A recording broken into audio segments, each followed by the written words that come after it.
performance that many people across the globe did not see coming because Deontay Wilder was wildly bet on in parlays straight up to win by knockout, in between such rounds.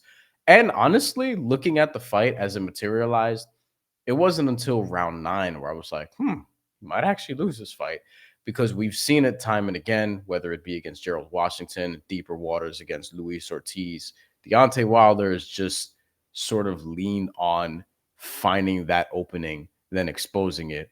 It didn't work out tonight.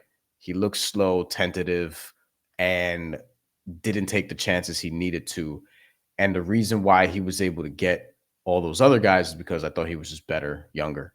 And that was really it. Like, he's clearly past his peak. Robert Helenius, he just happened to catch him in the first round. It's not even just the inactivity with Deontay Wilder. It's also that the last time we saw him, he landed 3 punches, got a knockout, and went home in the first round. So he hasn't had like a serious amount of rounds in a fight since that last Tyson Fury fight, which is 2+ years ago, over 2 years ago to this point. So we're talking about more inactivity than we normally would be. Whereas Joseph Parker has had 3 fights this year, now his 4th, winning this fight. Joseph Parker, I said it before the fight, like, he's a good heavyweight. This is a real challenge. I thought to some degree this would be the bigger challenge because I thought Joseph Parker was a better fighter than Otto Wallin, and I was saying that this should be the main event. However, it's not going to be because Eddie Hearn and DAZN are promoting it, so I think Joshua's going to be the main event. And ultimately, I guess they made the right call. I'm not sure, but Deontay Wilder, like, he didn't sound like a killer at the end in the interview. Literally a guy who said, I want a body on my record once a few years ago. I just think that, yeah, he could come back, but I don't see the need to do so. He's been a champion. He's had big fights. He's been through wars. This is all post-Tyson Fury.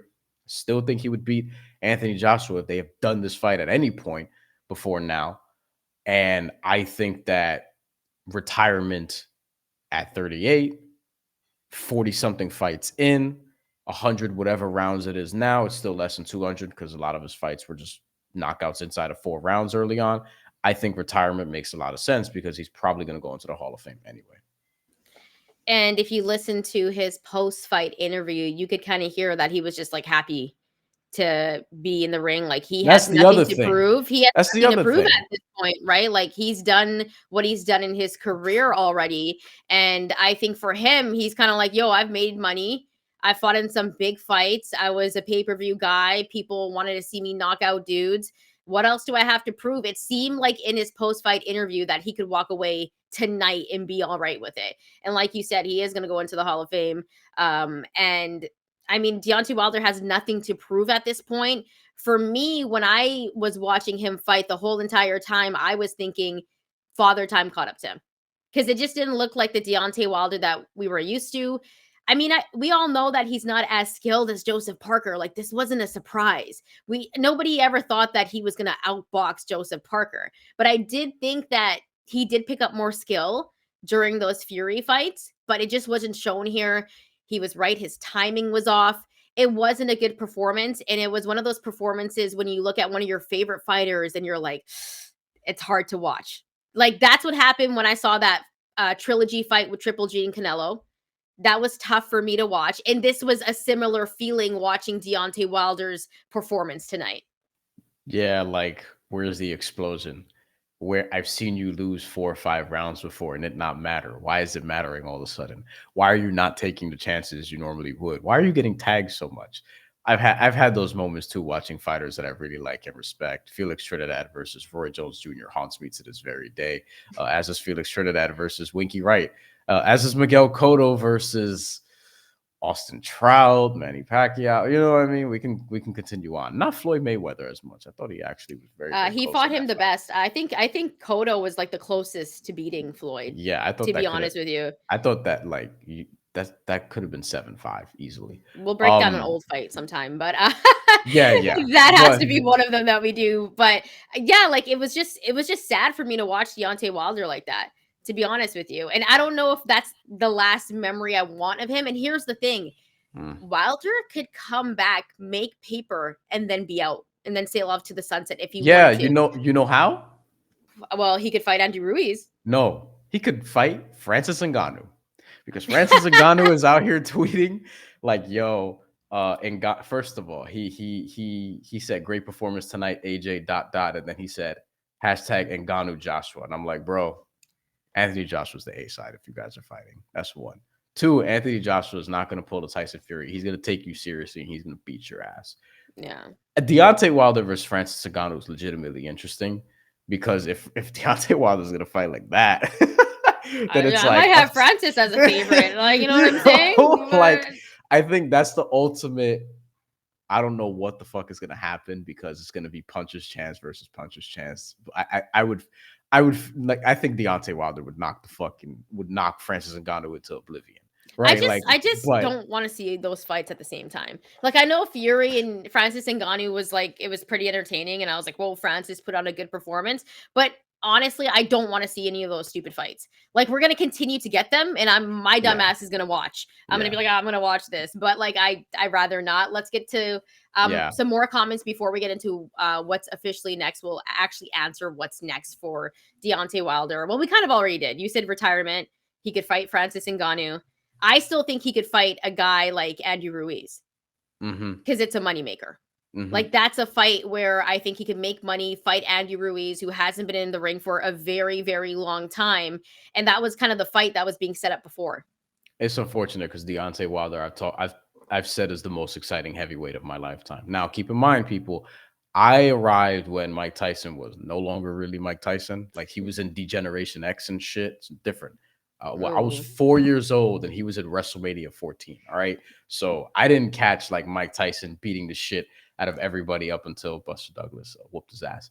So Deontay Wilder therefore becomes most exciting heavyweight of my lifetime, because, as Brewski says here in the comments, we were all waiting for the bomb to be detonated. And that's every single Deontay Wilder fight ever up until this one. And even this time we were waiting for it also. You know what's so funny? It was like the 12th round. I'm like, he still has a chance. That's what I was saying. I was like, it's gonna happen any minute now. I'm telling you, it's gonna happen. Like, the whole entire time I'm watching this fight, I'm like, oh, like, this is just classic Deontay Wilder. He's gonna land, and he just didn't. And you know what though? But that's how it ends. That's how it ends. It's like when you see, we saw Tom Brady last season, right? Yeah.